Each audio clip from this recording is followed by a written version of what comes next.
Olá a todos, eu sou o professor Roberval, nós estamos na disciplina de Ciências e hoje a gente vai ter uma aula para a turma do 8º ano da Escola Nossa Senhora dos Milagres. Hoje a gente vai estudar um pouco sobre o ciclo menstrual e a fecundação. A gente vai fazer um link com tudo aquilo que a gente já vinha estudando. A gente estudou as ISTs, que são infecções sexualmente transmissíveis, viu os métodos contraceptivos. A gente estudou também o aparelho reprodutor masculino e feminino. E agora, para completar tudo isso, a gente vai entender um pouco sobre como funciona o ciclo menstrual e a fecundação. Ciclo menstrual. Quando a gente fala de ciclo menstrual, a gente está falando do ciclo que ocorre uma transformação no corpo da mulher que culmina com o processo de menstruação. A menstruação, pessoal, é uma espécie de, vamos dizer assim, de limpeza que o organismo faz no útero para preparar ele para no próximo mês receber uma gravidez, um feto. Aqui a gente tem o seguinte: durante o ciclo menstrual vai ocorrer a maturação do ovócito, que é o gameta feminino, e a preparação do útero para receber um possível embrião. Esse ciclo ele dura em torno de 28 dias. Não é sempre que ele vai ter 28 dias, ele pode ter mais, pode ter menos. Como eu já falei para vocês, o ciclo menstrual ele depende de hormônio.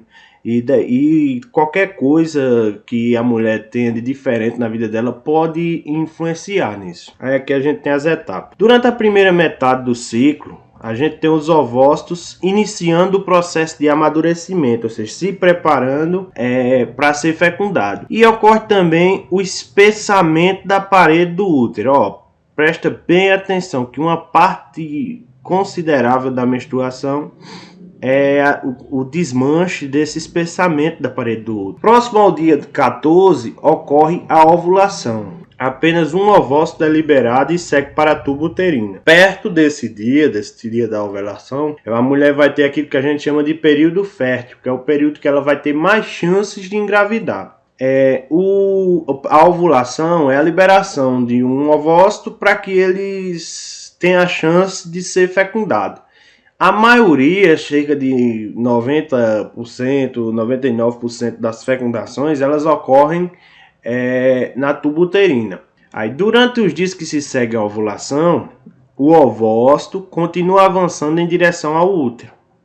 Se esse ovócito, pessoal, ele não for fecundado, ele vai degenerar, ele vai se desmanchar, juntamente com aquela parede uterina que foi aumentada no início do ciclo. E é liberado pela vagina, sob a forma do que a gente chama menstruação.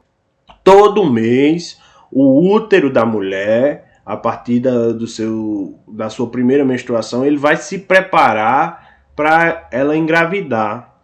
Quando isso não ocorre, aí a mulher vai reiniciar o ciclo, e antes dela reiniciar o ciclo, ela tem que desmanchar o que foi feito no ciclo anterior, que é a descamação dessa parede uterina e a degeneração desse ovócito, para que ocorra novamente a formação da parede uterina e outro ovócito seja liberado. Sim, e a primeira menstruação, a gente chama ela de menarca. Existe também, pessoal, quando a mulher ela já tem uma idade mais avançada, o que a gente chama de menopausa. A menopausa é o nome que se dá à última menstruação, que é um episódio que ocorre, no geral, entre os 45 e 55 anos. E quando ocorre por volta dos 40 anos, a menopausa é chamada de prematura ou precoce. Então, pessoal, a última menstruação ela é chamada de menopausa e a primeira é chamada de menarca. A principal característica dessa menopausa é a parada das menstruações. Entretanto, muitas mulheres durante esse período de menopausa, elas vão ter irregularidades menstruais, menstruações mais escassas, hemorragias, ou seja, vão ter várias alterações no ciclo menstrual dela e na forma como essa menstruação se apresenta. Outros sinais e sintomas característicos da chegada da menopausa são ondas de calor, que o pessoal chama fogachos, alterações no sono, na libido, do humor, e também a atrofia dos órgãos genitais aparecem em seguida. Então, pessoal, como o organismo da mulher ele é preparado para ter essa menstruação durante a maior parte da vida, a mulher ela pode sofrer algumas alterações quando essa menstruação acaba. E ela pode acabar por alguns fatos, como por exemplo uma cirurgia de esterectomia. A mulher não vai ter mais o órgão reprodutor para ter o ciclo menstrual normal. Outro fator, e que é o fator natural, é que os ovócitos da mulher, eles acabaram. Não existe mais, porque toda mocinha, toda criança, toda menina, toda mulher, ela tem um número de ovócitos que já nasce com ela. Essa célula ela só faz maturar. Quando por algum processo esses ovócitos eles deixam de ser funcionais, a mulher entra nesse período que a gente chama de menopausa. Aqui a gente tem um desenho esquemático do ciclo menstrual. Aqui estão os 7 dias em que vai existir menstruação. É bom a gente lembrar que isso varia de mulher para mulher. Tem umas que passam mais dias, outras menos dias. Mas nesse período é que está sendo liberado de novo o ovócito. Quando a gente passa do 8º dia até o 12º, a gente vê aqui que esse ovócito está sendo preparado, ele está sendo maturado. Daqui até aqui. Quando chega entre o 13º dia e o 15º, a gente vai ter aquele período mais fértil, que é a liberação do ovócito, ou ovulação. Ele vai seguir para a tuba uterina e essa estrutura aqui é chamada corpo lúteo. Quando o ovócito não é fecundado, toda essa estrutura degenera e a gente chega no que é chamado de menstruação novamente. Agora a gente vai falar um pouco sobre a fecundação. Como a gente já estudou, a fecundação em qualquer espécie de organismo que você for observar consiste na união de 2 gametas, uma gameta masculina e um gameta feminino. Simples. Esses 2 gametas, eles vão se unir, vão formar um zigoto, que é uma célula. Essa célula vai passar por vários processos de divisões e a partir desses processos vai gerar um embrião que vai se tornar um ser humano ou qualquer outro organismo que esteja sido fecundado. No processo humano, ocorre que milhões de espermatozoides são liberados na vagina da mulher durante o ato sexual. Dentre todos esses espermatozoides, apenas um, geralmente, ele vai conseguir fecundar o ovócito que foi liberado. Depois que esse espermatozoide fecunda, o ovócito ele libera algumas reações químicas que vão fechar ele, vão deixar ele imune a outros espermatozoides. Porque, como eu já expliquei a vocês, cada gameta ele tem uma carga de cromossomos. Cada gameta, na espécie humana, por exemplo, a gente tem 23 cromossomos do espermatozoide e 23 cromossomos do ovócito. Então, apenas um ovócito e um espermatozoide podem se unir por vez, porque se tiver, por exemplo, 2 espermatozoides, a gente vai ter 23 cromossomos desse espermatozoide, 23 cromossomos desse espermatozoide e 23 desse ovócito.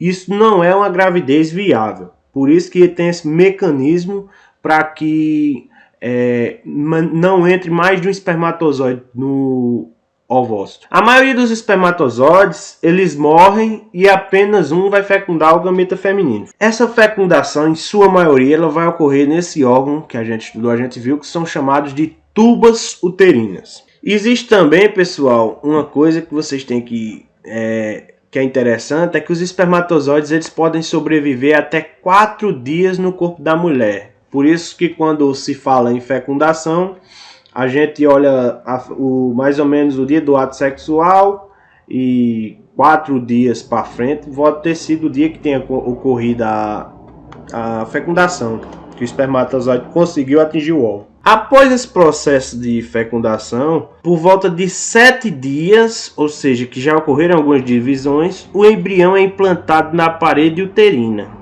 Ou seja, ele saiu das tubas uterinas onde foi fecundado e partiu para dentro do útero, onde ele vai ser fecundado, num processo que é chamado de nidação. Ok? Ou seja, a gente tinha o zigoto fecundado, ele saiu e foi ser fecundado na parede do útero, que é o local onde vão se formar várias estruturas que são chamadas anexos embrionários e que vão garantir o desenvolvimento desse organismo. Zigoto, embrião. O zigoto, ele vai se desenvolver, vai se dividir e vai formar o embrião. Esse embriãozinho, ao torno de 9 meses, vai conseguir se formar num bebê, certo? Aí agora a gente vem para o processo de gravidez. A gravidez, ela vai ter início no processo de fecundação e vai terminar com o parto, que é com o nascimento do bebê. O primeiro sinal que uma mulher pode ter de gravidez é a ausência de menstruação. Ou seja, se a menstruação da mulher ela atrasa ou ela não vem, provavelmente ou a mulher está grávida, isso com mais de um mês, por exemplo, mais de 15 dias atrasada, ou a mulher está grávida ou ocorreu algum problema que inibiu essa menstruação.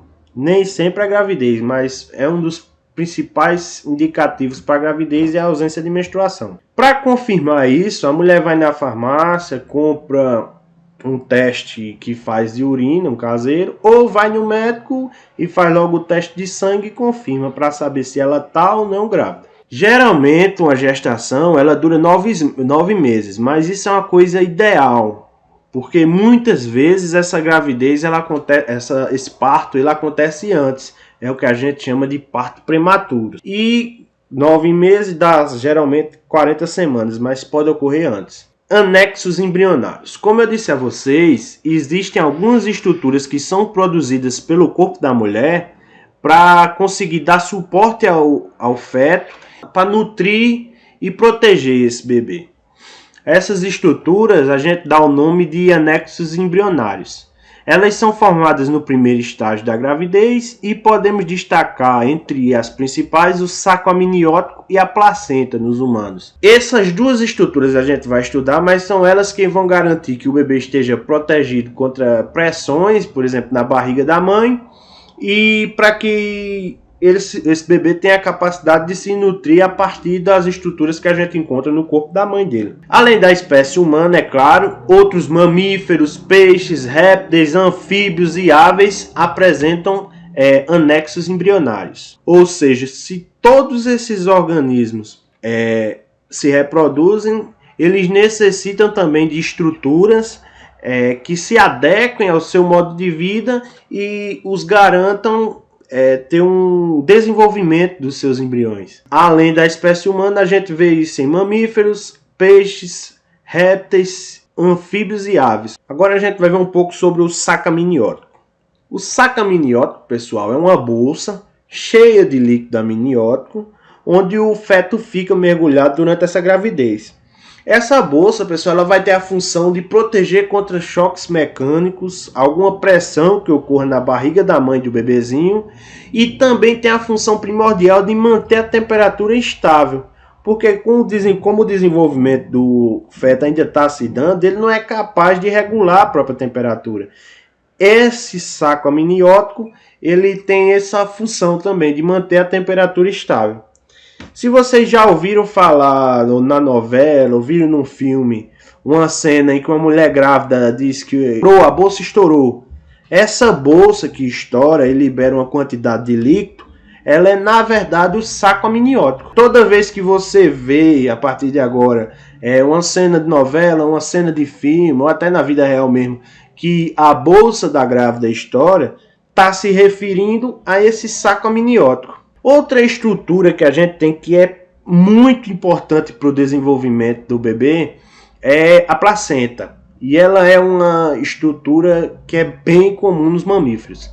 Essa estrutura ela vai comunicar o feto, vai estar ali na divisória entre feto com a mãe dele. Ou seja, é a partir da placenta que a mãe vai conseguir passar nutrientes para o bebê e oxigênio também. Esse oxigênio e esse nutriente eles vêm por meio do sangue. E o bebezinho é por essa placenta que ele vai eliminar o gás carbônico que as células do corpo dele vão produzir e as excretas, que são o lixo celular que eu já falei para vocês. Existe também uma estrutura que liga a placenta ao bebê. A placenta ela se liga no corpo da mãe e se liga a uma estrutura chamada cordão umbilical. Esse cordão umbilical é quem vai ligar a placenta ao feto. E é por meio de vasos sanguíneos presentes nessa placenta e nesse cordão umbilical que o feto ele vai receber os nutrientes necessários, anticorpos necessários, vai eliminar o gás carbônico e as excretas. Até, pessoal, por exemplo, se uma mulher ela consome álcool ou fuma, o bebê também vai receber, por meio desse cordão umbilical e dessa placenta, vestígios, uma parte desse cigarro, uma parte dessa bebida. Por isso que não é interessante que a grávida fume ou que ela ingira bebida alcoólica. Aqui a gente tem as estruturas sendo mostradas num desenho. Isso aqui é como se fosse a barriga da mãe. E aqui a gente tem a placenta. A placenta ela é uma estrutura que está ligada à parede do corpo da mãe e vai ter ligação lá para trazer os nutrientes e o oxigênio. Esses nutrientes e oxigênios vão passar por esse cordão umbilical, que é essa estrutura aqui, e vão manter o bebezinho vivo, respirando e alimentado. Aí, durante a gravidez, a gente tem inúmeras mudanças que ocorrem na mulher. A gente vai tentar explicar e trazer para vocês algumas delas agora. Primeira coisa, quando a mulher ela engravida, durante o processo de gravidez, o útero dela vai aumentar cerca de 10 vezes o seu tamanho. Ou seja, ela tem uma estrutura dentro do corpo dela e vai se modificar completamente. Essa estrutura vai pressionar, por exemplo, a bexiga, vai pressionar outros órgãos que estão por ali para que a gente possa ter a gestação. As mamas da mulher aumentam de volume e isso porque o corpo dela está se preparando para o aleitamento. Como nós humanos somos mamíferos, a gente subentende que quando bebezinhos, os mamíferos eles mamam o leite materno. A nossa espécie ela se prepara também quando está na gravidez, assim como outras espécies, para que a gente tenha esse aleitamento. E um dos preparativos é o aumento do volume da mama.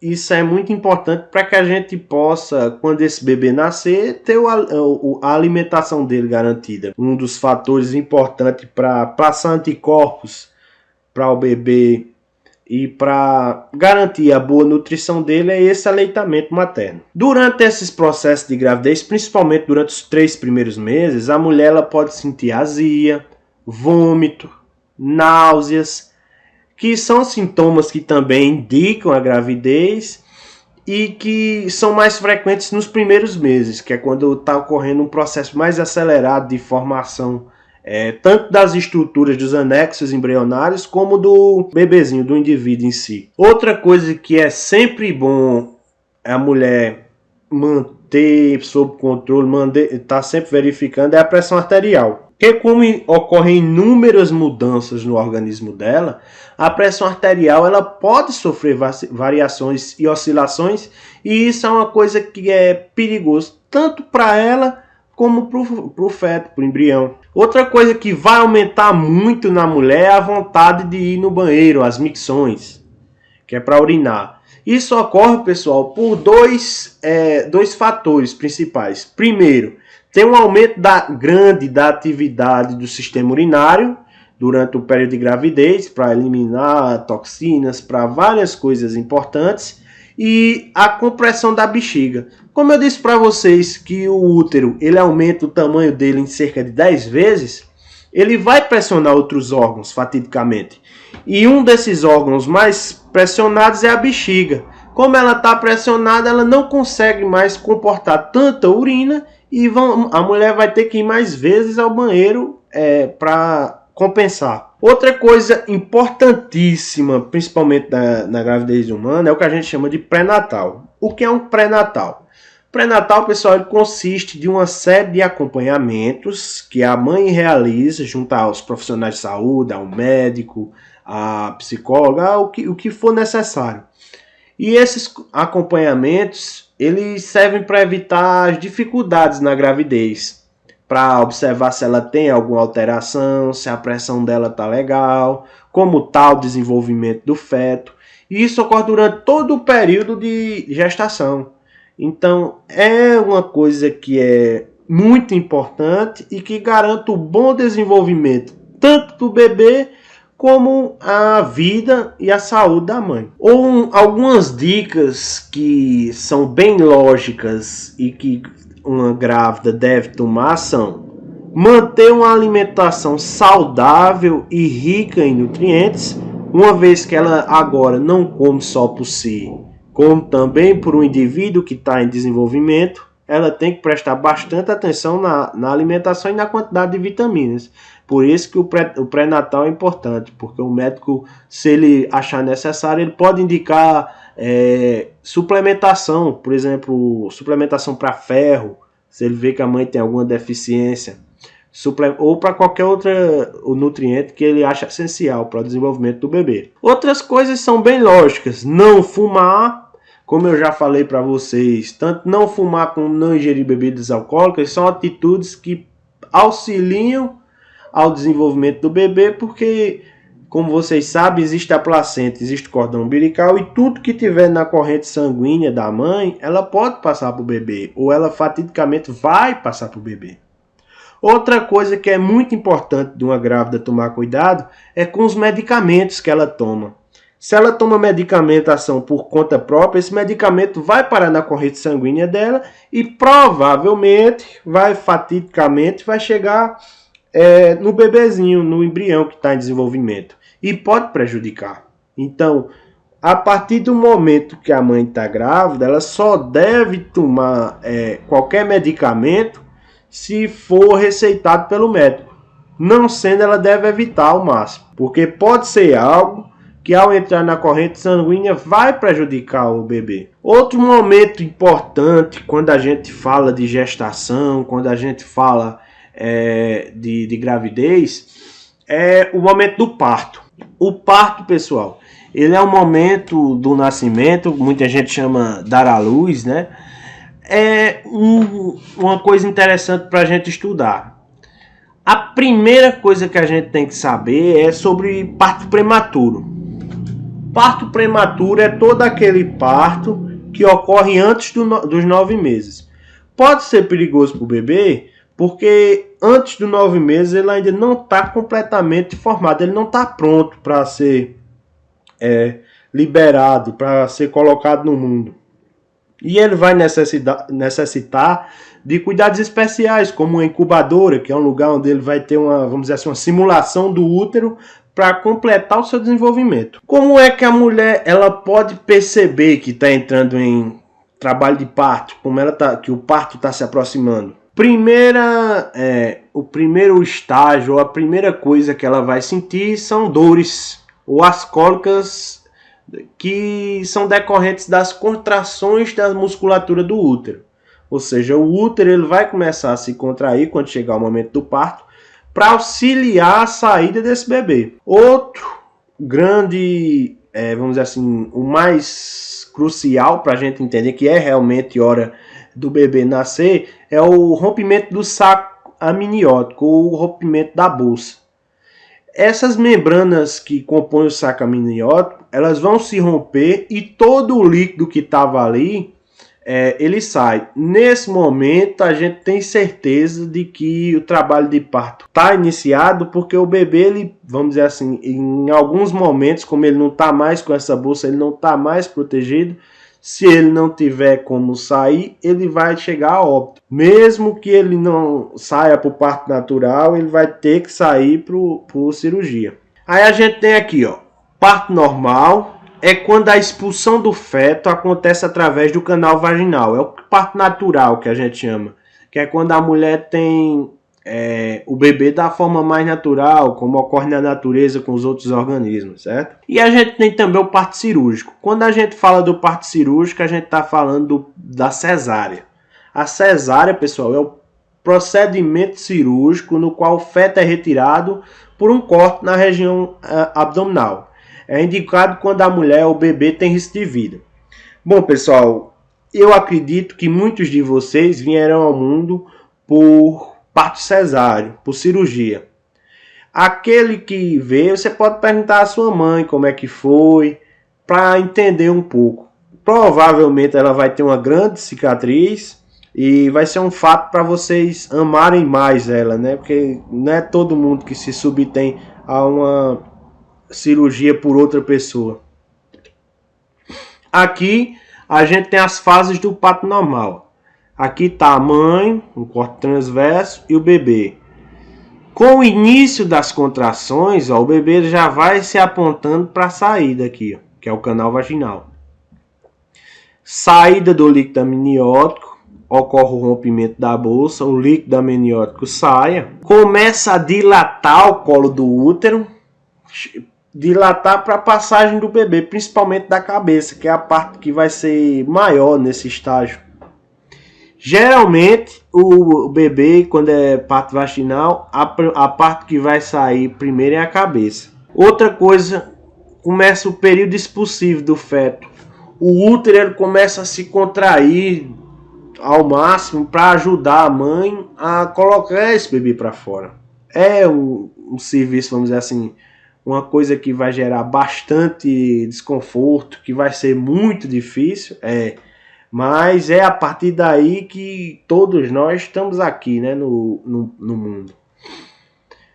Aí aqui, depois que saiu o bebezinho, a gente tem que expulsar aqueles anexos embrionários, que é a placenta e o cordão umbilical. Caso isso não seja de fato retirado totalmente, pode ocorrer uma infecção na mãe e ela morrer. Então, o mais indicado é que sejam removidos tanto a placenta quanto o cordão umbilical, porque depois que o bebê saiu, eles perdem totalmente a função. Aqui a gente tem uma representação de uma cirurgia cesárea.